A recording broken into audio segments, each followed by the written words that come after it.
that healthy breakfast, yogurt, granola, and a smoothie can quietly stack more added sugar than a dessert.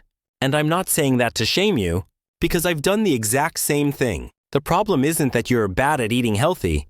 It's that modern, healthy-looking food can be sweetened in ways you don't taste as sweet. Today I'm going to show you how that stack happens, and the 2-line label check that makes it obvious in 10 seconds. First, we have to define what we're even hunting, because the internet turns sugar into one big scary word. I'm talking about added sugars. Sugars added during processing or preparation, including things like syrups and sweeteners, and also sugars from concentrated fruit or vegetable juices used as sweeteners. That's different from the naturally occurring sugars in whole fruit or in plain milk and yogurt. The label actually separates these for you, and that's the whole point of this video. You're not guessing, you're reading. Now here's the moment that changes how you shop.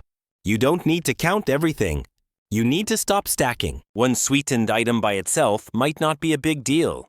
But when you layer 3 health-coded foods that each have a little added sugar, you end up with a breakfast that quietly takes up a huge chunk of your day's limit.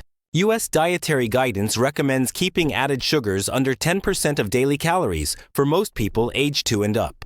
And on a standard 2,000-calorie label, the daily value for added sugars is set at 50 grams per day, which is basically that same 10% idea turned into a number you can use.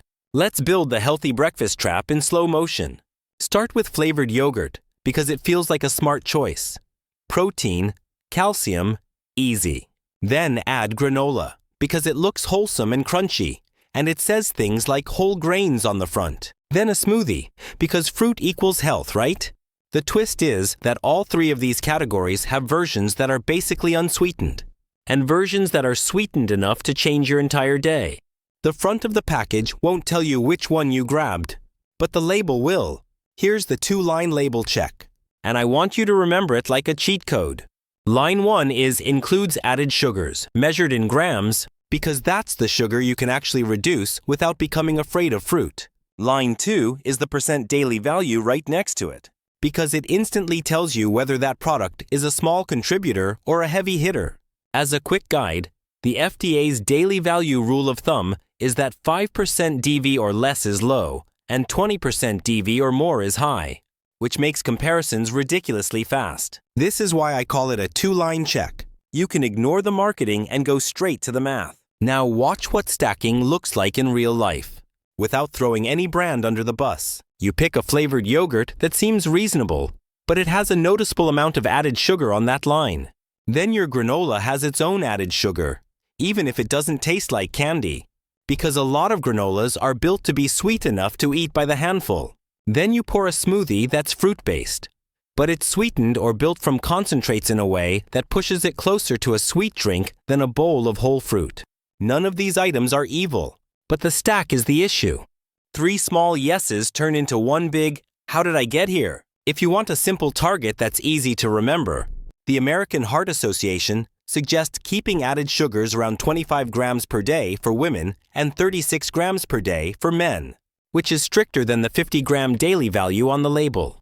I'm not telling you that you must hit those numbers, because different bodies and different diets exist, and this isn't medical advice. I'm telling you this because it gives you perspective.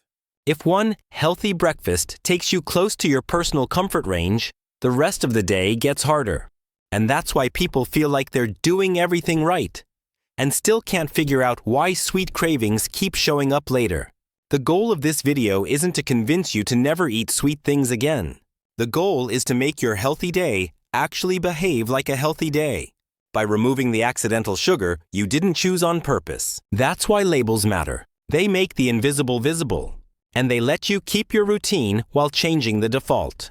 In the next part, I'm going to show you the biggest places added sugar hides outside of breakfast, like sauces and dressings, and the easiest swaps that drop added sugar without turning your life into a restrictive diet. The fastest way to find hidden added sugar is to stop looking in the dessert aisle and start looking in the supporting cast of your meals. Think sauces, dressings, marinades, and the little healthy extras that make bland food taste good. Harvard Health points out that added sugar can show up in plenty of foods people don't think of as sweet, like breads, condiments, cereals, and flavored dairy. Johns Hopkins makes the same point in plain language. The sugar isn't always obvious, which is why label checking matters more than vibes. The open secret is that a lot of these products aren't designed to taste like candy. They're designed to taste better than plain. And that's how stacking happens quietly. So here's a simple pantry sweep you can do in 5 minutes without turning it into a moral crisis. Grab 1 bottle of dressing, 1 jar of pasta sauce, 1 healthy snack like a bar, and 1 breakfast item like flavored yogurt or cereal. Don't read the front. Go straight to the nutrition facts and find the line that says, includes added sugars. Then look at the grams and the %DV next to it. Use the FDA's rule of thumb to translate that %DV instantly. Around 5% DV is low, around 20% DV is high. Hey moment number 1 in this whole topic is that your tongue can't reliably detect moderately sweet, but the label can. Now let's talk about the easiest fix. Because most people think the solution is to overhaul everything they eat.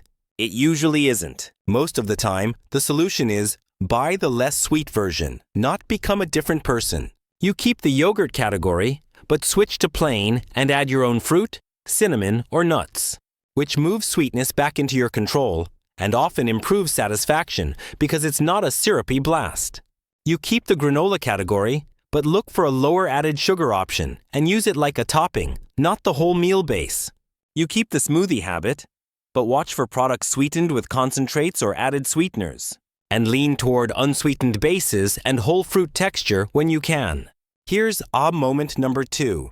Healthy is not a food. It's a range of versions. A flavored yogurt and a plain yogurt are the same category, but can behave totally differently in your day. A pasta sauce can taste great with little or no added sugar, or it can come sweetened enough to push your breakfast plus lunch total higher than you intended. The reason this matters isn't because sugar is evil. It's because added sugar can take up calories that could have gone toward foods that actually help you meet nutrient needs. The FDA explains this plainly. Added sugars add calories and may make it harder to stay within calorie limits while still meeting nutrient needs. This isn't about fear, it's about budget. Your daily calories are a budget, and hidden added sugar can spend it without giving much back. At this point, you might be thinking, okay, but what's a normal limit? The Dietary Guidelines for Americans recommend keeping added sugars under 10% of daily calories for most people ages 2 and up, and that's the backbone for a lot of U.S. guidance. On a 2,000-calorie framework, that maps to the label's 50-gram daily value, which is useful for quick comparisons even if your personal calorie needs are different. If you prefer a stricter, easy-to-remember benchmark, the American Heart Association suggests about 25 grams per day for women and 36 grams per day for men. And they point out that a 12-ounce regular soda can contain around 42 grams all by itself. Again, these are guidelines, not commandments. And the point is perspective. 1 drink or 1 healthy stack can quietly dominate your day. Now for the why it matters section, with the science stated the honest way. The USDA's Nutrition Evidence Systematic Review reports moderate evidence that higher added sugars intake, especially from sugar-sweetened beverages, is consistently associated with cardiometabolic risk markers and higher risk of outcomes like hypertension and coronary heart disease. But association isn't proof of causation. Observational research, including a widely cited JAMA internal medicine analysis, also reports a relationship between added sugar intake and cardiovascular mortality risk. And that kind of data is useful for public health. But it still can't prove that sugar alone caused an outcome in any one person.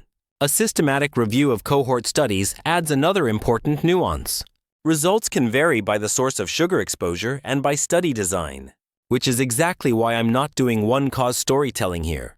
The practical takeaway is not panic. It's that reducing accidental added sugar is a low-drama lever that aligns with the direction of the evidence. This brings us to the part people love because it's actionable. How to keep your life the same while making your day less sweet by default. Start with the one-swap rule. Pick 1 category you buy every week.